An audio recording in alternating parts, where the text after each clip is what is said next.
So here we will begin with the chapter development embryology. Development embryology ये embryological वो सारी घटनाएं हैं जो केवल एम्ब्रियो में ही नहीं हैं बल्कि पोस्टनेटल लाइफ का भी प्रोसेस है. मतलब जब इंडिविजुअल पैदा हो जाता है उसके बाद कोई एबनॉर्मलिटी, कोई तरह की रीजनरेशन, कोई ग्रोथ या कोई टिश्यू रिपेयर, ये सारा डेवलपमेंट एम्ब्रियोलॉजी के अंदर आता है.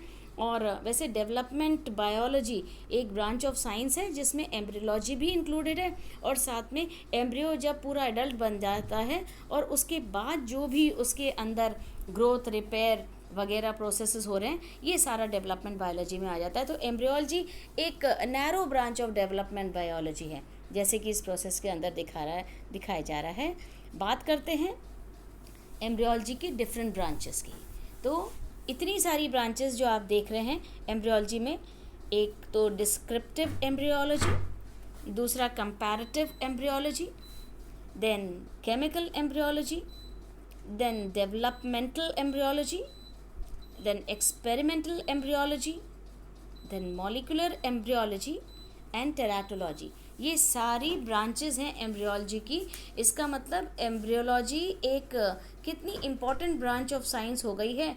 और क्योंकि जो डेवलप हो रहा है वो पूरा एडल्ट बनेगा हमारे जैसा, तो उसके अंदर कितनी सारी घटनाएं होती हैं इस पूरे प्रोसेस के दौरान जो अलग अलग तरह की स्टडीज़ डिमांड करती हैं.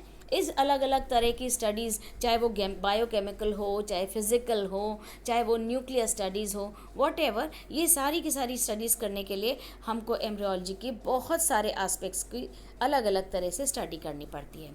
अब अपन पहला एस्पेक्ट लेते हैं, डिस्क्रिप्टिव एम्ब्रियोलॉजी. ये जो टर्म डिस्क्रिप्टिव एम्ब्रियोलॉजी है, ये this applies to the method of study concern with direct observation and description. मतलब एम्ब्रियो का जो भी उस टाइम स्थिति है उसको ऑब्जर्व किया जाता है और फिर उसके बारे में डिस्क्राइब किया जाता है या उसके बारे में डिस्क्रिप्शन लिखा जाता है कि डेवलपमेंट की कौन सी स्टेज चल रही है, वो पर्टिकुलर एम्ब्रियो का क्या स्टेज है, उस स्टेज में क्या क्या अचीवमेंट्स हुए हैं. ये सारा डिस्क्रिप्टिव एम्ब्रियोलॉजी है जहाँ उस पर्टिकुलर एम्ब्रियोनिक स्टेज के बारे में पूरा डिस्क्रिप्शन मिल जाएगा. ये जो डिस्क्रिप्टिव एम्ब्रियोलॉजी है तो इसको हम डिफाइन करते हैं as the study concerned with direct observation and description.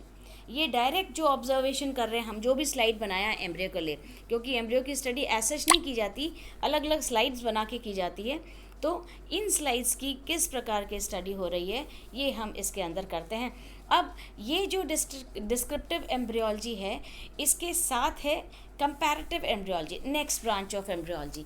Compare करते हैं क्योंकि हम जानते हैं कि बहुत सारी फाइलम है. वी हैव पहले कॉर्डेट्स, पहले अपने नॉन कॉर्डेट्स थे, फिर वो कॉर्डेट्स हुए, फिर वर्टिब्रेट्स हो गए, और then we have Pisces, Amphibia, reptiles, Aves and mammals. ये सारे के सारे अलग अलग ग्रुप हैं. कंपैरेटिव एम्ब्रियोलॉजी में जो भ्रूण बढ़ रहे हैं इन सभी क्लासेस में अलग अलग, उन सभी की तुलनात्मक अध्ययन किया जाता है. The different stages of embryos is taken. सभी जितने भी ये क्लासेस हैं सबके एम्ब्रियोज की अलग अलग स्टेजेस ली जाती है. जैसे कि एक हफ्ते का एम्ब्रियो फिश का भी लेंगे, एक हफ्ते का एम्ब्रियो ह्यूमन का भी लेंगे, बर्ड का भी लेंगे, रेप्टाइल का भी लेंगे, और फिर उस हफ्ते के अंदर क्या चेंजेस हैं ये हम कंपेयर करने की कोशिश करेंगे एक दूसरे के साथ. तो जाके पता चलेगा कि ऑब्जर्वेशन में क्या बोलता है और किस प्रकार हम इसको कंपेयर कर पा रहे हैं. और जैसे कि अपन ने पढ़ा था, बेयर का जो नियम था कि जब एम्ब्रियो डेवलप हो रहे होते हैं अलग अलग फाइलम के, जैसे ये एक है, आप स्लाइड को ठीक से देखिए, एम्फीबियन एम्ब्रियो है, देन बर्ड का है, मंकी का है और ह्यूमन का है. यहाँ पे फर्टिलाइज एग सबसे पहले दिख रहा है, देन लेट क्लीवेज स्टेज है, मतलब फर्टिलाइजेशन के बाद अब डेवलपमेंट स्टार्ट हो गया, देन बॉडी के सेगमेंट बनने स्टार्ट हो गए, फिर वो स्टेज आई जहाँ पे लिम्ब बड्स बन रही हैं, मतलब लिम्ब रूडिमेंट्स बन रहे हैं, और लास्ट में वो थोड़ी लेट स्टेज है एम्ब्रियो डेवलपमेंट की.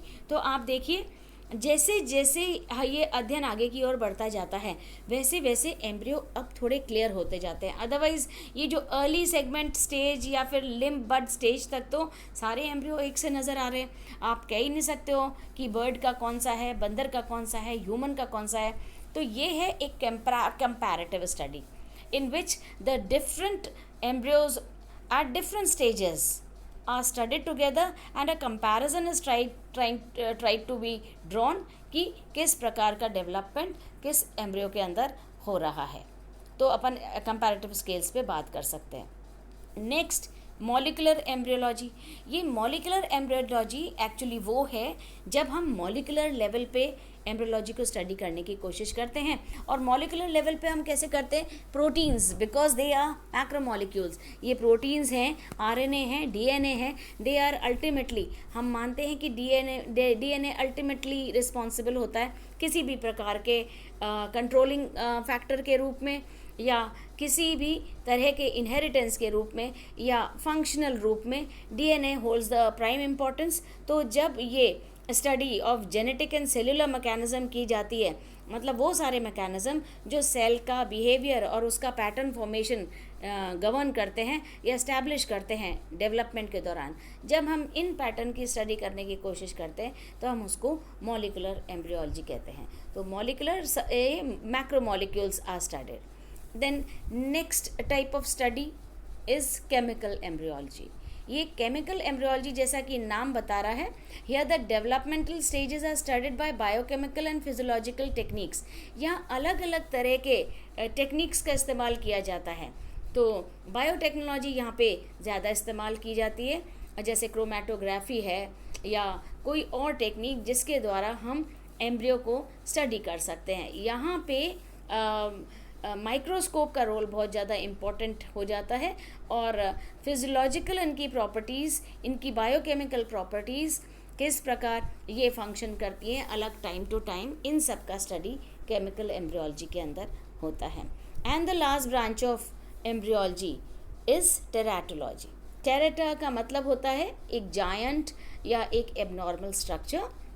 तो ये वो स्टडी है जिसमें एबनॉर्मलिटीज़ का डेवलपमेंट स्टडी किया जाता है या किसी एम्ब्रियो के एबनॉर्मल डेवलपमेंट के फलस्वरूप अब जो भी टेराटा उत्पन्न हुआ है हम उसका स्टडी करते हैं। जैसे ये एबनॉर्मल आपने देखे होंगे, कई लोगों के हाथ पूरे नहीं होते हैं, आधे होते हैं, आगे ठूंठ सा निकला रहता है, उंगलियां नहीं होती हैं, या किसी में एक पैर होता ही नहीं है या आधे पैर होते हैं, किसी में होंठ में एक कट लगा होता है तो किसी का कान नहीं होता है। तो ये अलग अलग स्टेजेस पे ये जो है प्रॉब्लम लोगों के अंदर आती है और ये वैसा ही व्यस्क एक पैदा होता है जिसमें खुद की गलती नहीं हो करके ये एक डेवलपमेंटल डिफेक्ट होता है। तो ये सारे डेवलपमेंटल डिफेक्ट टेराटोलॉजी के अंदर स्टडी किए जाते हैं और ये एक बढ़ती हुई ब्रांच है। और इस स्टडी की वजह से आजकल काफ़ी कुछ इस स्टडी को कॉस्मेटिक सर्जरी के साथ हम जोड़ रहे हैं और उनको ठीक भी किया जाता है। क्लेफ्ट लिप सबसे अच्छा एग्जाम्पल है। बाकी there are many other diseases which can of course be treated, but अभी this subject teratology is under deep study these days. So ये सारी थी एम्ब्रियोलॉजी की ब्रांचेस जिसमें हमने देखा किस प्रकार एम्ब्रियोलॉजी को स्टडी करने के लिए या एम्ब्रियोनिक डेवलपमेंट को स्टडी करने के लिए हमने बहुत सारे तरीके अपनाए, बहुत सारी अप्रोचेस अपनाई। हमने अलग अलग उनके बारे में थियरीज़ दी, देन हमने अलग अलग उसकी ब्रांचेस बनाई और हमारा मकसद था केवल एम्ब्रियो को स्टडी करना। ना एम्ब्रियो जब अपन स्टडी करते हैं तब उसमें अपन को एम्ब्रियो का एक माउंट बनाना पड़ता है या उसका स्लाइड बनाना पड़ता है। और एम्ब्रियो एसेट स्टडी तो किया नहीं जाता, एम्ब्रियो की अलग अलग अवस्थाओं को उसके अलग अलग सेक्शंस के द्वारा स्टडी किया जाता है।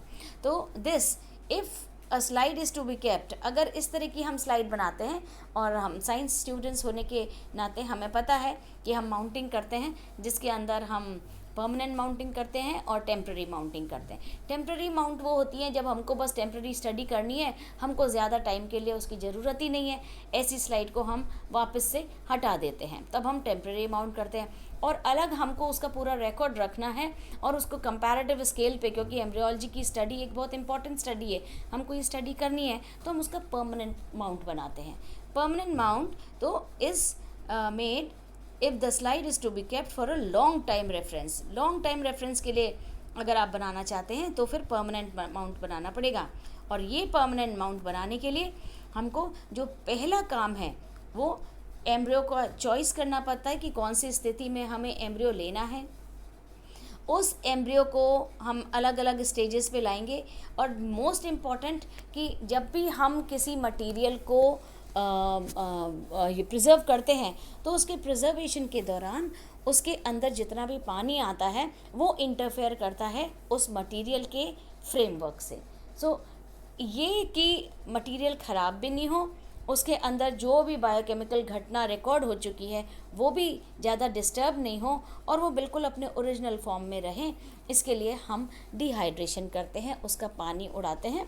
और ये पानी उड़ाने की जो प्रोसेस है ये एक्चुअली हम अल्कोहल की सीरीज से करते हैं। तो we make use of many types of alcohol, like we start from 30% alcohol.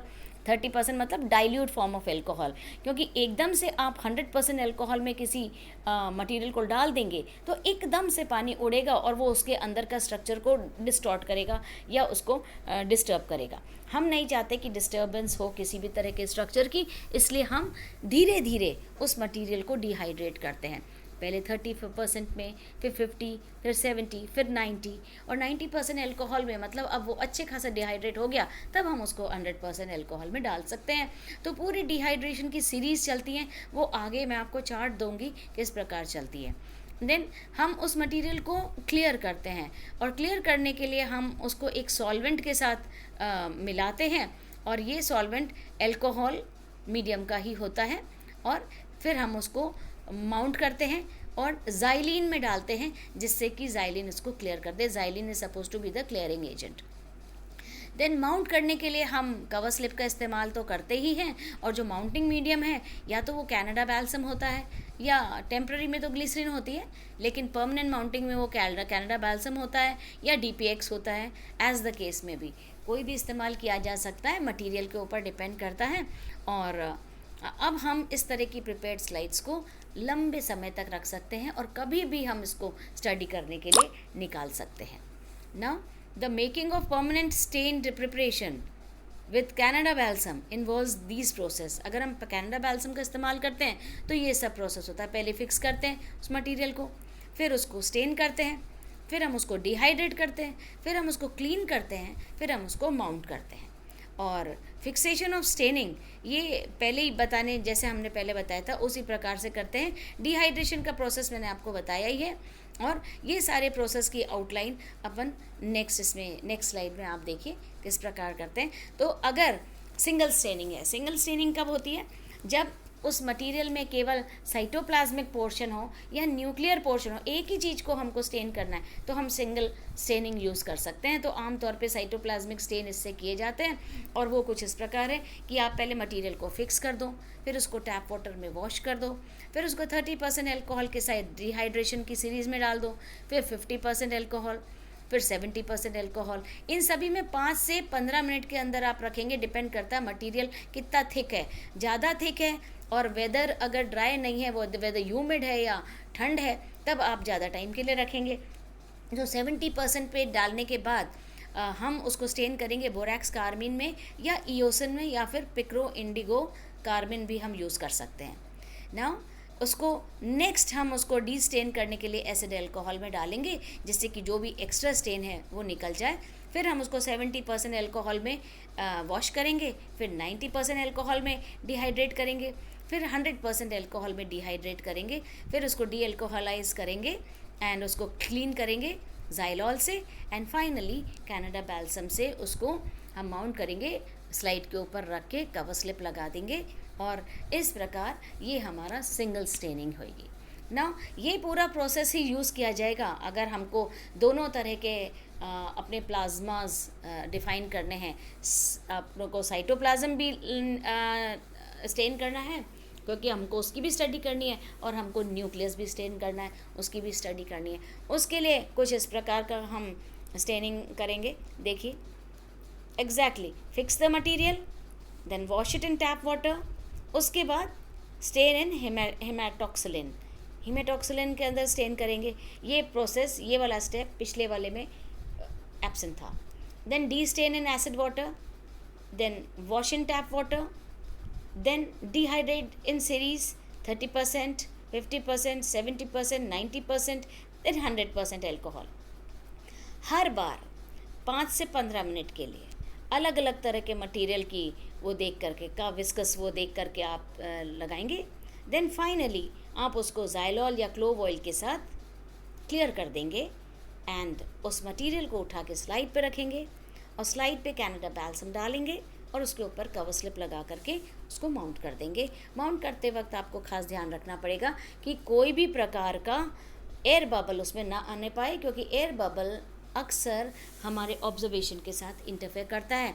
And also since we will be doing the whole thing in practical also, air bubble वाली slide को अच्छी slide मानी भी नहीं जाती है, तो the slide should be totally free of air bubbles, so that we can get a good observation and we can jump to good results also.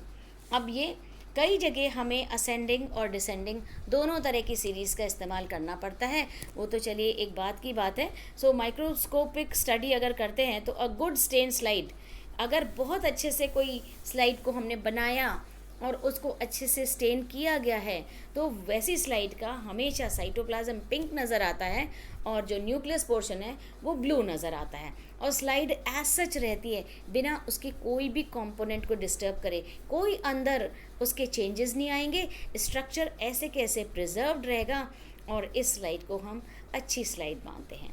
So I can always repeat, the method of permanent preparation includes, पहले वो जो भी material आपको देखना है, observe करना है, उसको किल करना है या नार्कोटाइज करना है, देन उसको फिक्स करना है, देन उसको वॉश करना है, देन स्टेन करेंगे, फिर एक्स्ट्रा स्टेन को डीस्टेनिंग करके निकाल देंगे, फिर उसको डिहाइड्रेशन की सीरीज़ में पास कर देंगे, जिसमें 30, 50, 70, 90 एंड देन फाइनली 100% एल्कोहल का इस्तेमाल किया जाएगा।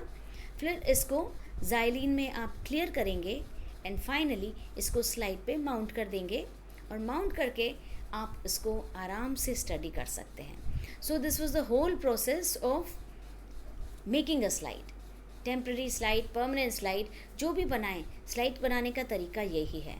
सो this completes with the first chapter in development biology, और नेक्स्ट चैप्टर के साथ आपको नेक्स्ट वीडियो मेरा देखना पड़ेगा।